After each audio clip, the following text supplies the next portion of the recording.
along the way and stay on them and really be disciplined. Not to the point where they're hating you when they're older, like my dad did and my mom did growing up, Peterson said. There were times I would look at them with the evil eye and was like, I hate you, man. You get on my nerves. This is really spooky after what's going on over the last couple of weeks. I never said that to them personally, but those thoughts went through my head. Isn't that ironic? Yeah. And you know what? Like I said in the very first day when I gave you my thoughts on this whole Adrian Peterson thing, I don't think that in his mind what he did was wrong. And a lot of us grew up like that. Now, after the fact, clearly he showed some remorse in the text messages that he sent to his baby's mama.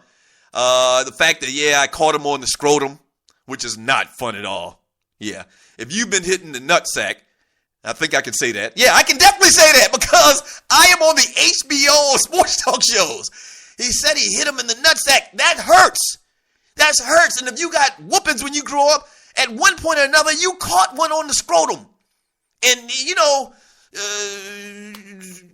balls are very sensitive in any regard. When you're getting a whooping and then you've got adrenaline flowing and this, that, and the other, it hurts even more. The hurt is intensified. So he showed some remorse and says, I caught him in the scrotum and I'm sorry about that. And I saw that he's whelped up pretty bad there, but I had to bust that ass. Janie? I'm just assuming the baby's mama name is Janie. I had to do it because I want the kid to learn right from wrong. So I think in his mind, he really does believe that he's a good father. And he probably is a good father. I don't know. I just don't know. I just know one thing. I know that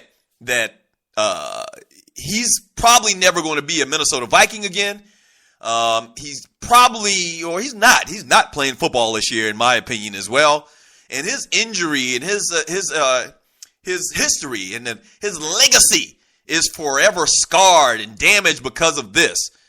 Because he whooped the hell out of his kid. Now, the kid was 4 years old, and I don't even want to get back into all the conversation about upbringing and disciplining your kids.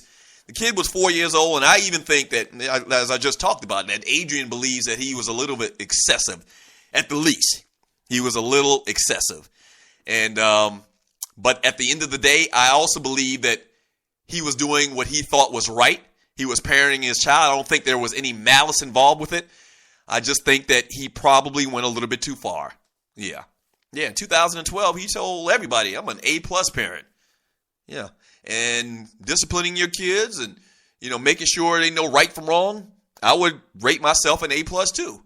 I just didn't whoop them to that degree with a switch. And who whips kids with switches anymore, to be honest with you? That's like old school. Switches is like grandmama stuff. Like I mentioned it the other day. When I got whoopings with a switch, I never received a whipping with a switch from my parents. It was my grandparents. I told a story about my grandfather with the rose bush switch.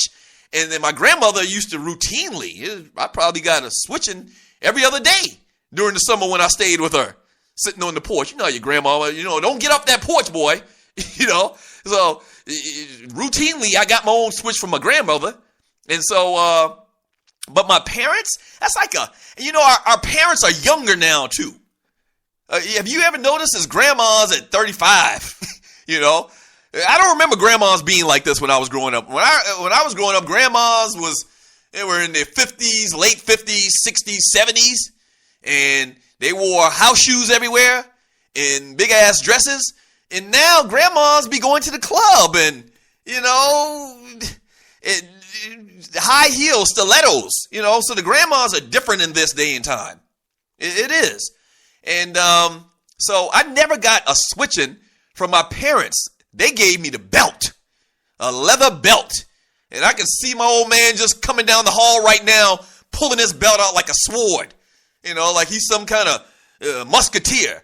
And I can see it right now. But never, and the real reason probably is because we never had any bushes. They didn't want to take the time to go outside and find a bush and pull a switch, So, in 2014 and you breaking all switches and you whipping the hell out of your kids, yeah, you probably went a little bit too far. But I don't think there was any malice. I don't think he intended to injure his child. And I think he was doing it for the right reasons. And it got out of hand. It clearly got out of hand. if you saw the kid. So I'm praying for that brother. I'm hoping that he can redeem himself in this, because it's all out right now in the public. It is. It's all out in the public right now, and he probably whipped them kids 100 times. But because he went this far, and there's some problems between him and baby mama, and he never around, and I gotta keep taking you back for child support, been there, done that, then there's a problem.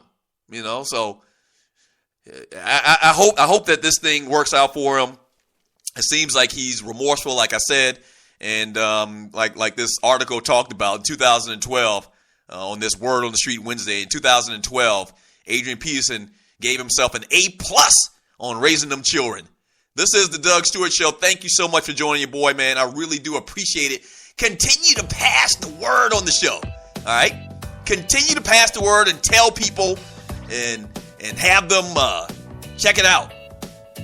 I mean, we doing it around here. If you like the 2 Live Stews, if you like the way we did sports talk, if you like the fact that we keep it real and we let you call up and give your honest, hot sports talk opinion, this is the place for you. You found a home. Tell your cousin. Tell at least 2 people. Tell your cousin, your auntie, your uncle, your play cousin, your baby mama. Tell your baby mama too. Yeah, and put a smile on her face and crack up about these sports and talk about these serious issues in sports. That's what we do around here. That's what we gonna do around here. Period.